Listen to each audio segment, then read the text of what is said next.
You gave your whole heart, your time, your energy, your love, and in return, you were handed betrayal, lies, a heartbreak so deep it left cracks in places you didn't even know existed. It's more than pain, it's disorienting. Suddenly, you don't know who you are without that relationship, without the future you thought was guaranteed. You question everything. Was it my fault? Was I not enough? Why me? But here's the truth no one told you. You are not broken. You are being rebuilt. What feels like the end of your story is really the painful but powerful beginning of something new.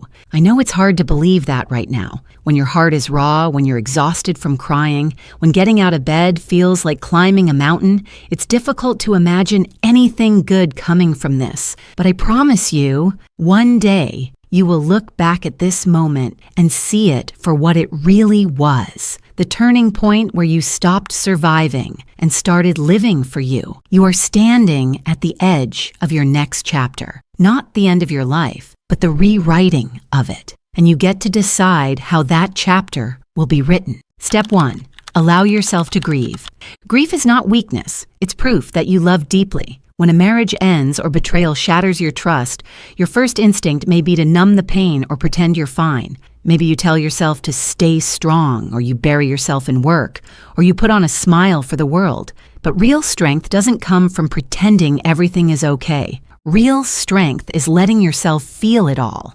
It's crying on the bathroom floor at 2 a.m., screaming into your pillow, writing letters you'll never send, and still waking up the next day to try again. It's allowing yourself to mourn, not just the person, but the dreams, the plans, the version of life you thought you'd have. And I want you to hear this. Your feelings are valid. There's no timeline for healing. There's no right way to grieve. Whether you cry for days or sit in quiet numbness, you're allowed to feel exactly what you feel. Don't rush this part. Pain is a visitor, not a permanent resident. It needs to be seen, felt, and then slowly released. If you skip grief, you skip healing. So let it wash over you. Let the tears come. They are proof of your courage to love deeply. And when the waves of pain feel like too much, remind yourself, this moment won't last forever. You're not falling apart. You're making space for something better to grow. Step 2, reconnect with yourself. When someone betrays you, it's easy to internalize their actions as a reflection of your worth. You start believing the lies. I wasn't enough. I failed. I'm unlovable. But hear me. Their choices were never about you. They were about them, their brokenness, their character, their inability to honor the love you gave. You are still enough. You always have been. And now it's time to remember who you were before heartbreak dimmed your light. That version of you, the one who had dreams, hobbies, passions, is still here. Start small. Write a list of the qualities you love about yourself.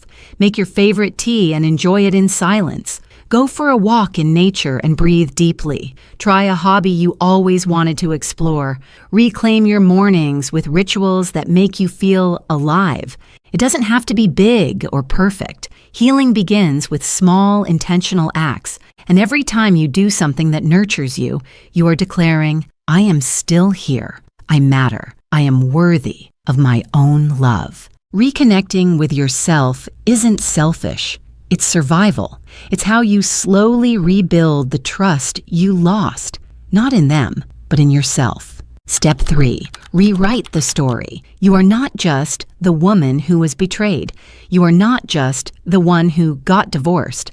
Those are chapters in your book, but they are not your whole story. You get to decide what this experience means in your life. Will this chapter be about heartbreak or about rebirth? Will it define you as a victim or empower you as a survivor? This is the moment to reclaim your narrative. Write down what you want the next version of your life to look like. Journal about the kind of woman you want to become, one who walks with confidence, who knows her worth, who sets boundaries that protect her heart. And here's something powerful. Speak it out loud. Say to yourself, I am more than what happened to me. I am the author of my life. Because you are. This is your story now, and you are the one holding the pen. Don't let anyone else write it for you. Your past does not define you. How you rise from it does. Step 4, build your support system. Healing is hard, but it's even harder when you try to do it alone. You may feel tempted to isolate yourself, to keep your pain hidden because you think no one will understand. But there are people out there who can hold space for you. Friends who will listen without judgment, family members who will remind you of your strength, or even support groups where others know exactly what you're going through. And if you can, consider therapy, not as a sign of weakness, but as a powerful act of self-love. You deserve someone in your corner who can help you process your pain and rebuild your confidence. Even if your circle feels small right now, find one safe person to lean on. And if that person doesn't exist yet, be that person for yourself. Write yourself letters of encouragement. Record voice notes, reminding yourself that you are worthy, loved, and capable. Healing isn't just about what you do, it's also about who walks beside you as you do it. Step 5. Create a new vision. When everything falls apart, you're given a rare and powerful opportunity, the chance to rebuild from the ground up. This is your time to dream again, on your terms. Ask yourself, who do I want to be now? Where do I want to go? What experiences do I want to have? This is your chance to create a life that feels authentic, joyful, and free from the pain of the past. Make a list of the things you've always wanted to try. Traveling somewhere new, learning a skill, starting a business, volunteering for a cause you care about. Step into opportunities that excite you. Say yes to adventures that help you rediscover who you are outside of heartbreak. Remember, the version of you who comes out of this won't be the same as the one who entered, and that's the beauty of it. You are not going back to who you were. You are becoming someone new, and that someone is wiser, stronger, more powerful than you can imagine. So take a deep breath, wipe your tears. The version of you that's coming, she's unstoppable. She's softer, but stronger. She's wiser, but still full of hope. She's you, reborn. You're not broken, you're becoming. This isn't the end, it's your beginning. And I want you to remember something. Healing doesn't happen overnight. It happens in quiet, ordinary moments, when you choose yourself, when you forgive yourself, when you believe that better days are ahead. And they are. The life you thought you lost, something even more beautiful is waiting for you. So if you're still here, if you're still breathing, if your heart is still beating, you are proof that you are stronger than the pain you've been through. Give yourself grace for how far you've come. Celebrate the fact that you are still standing.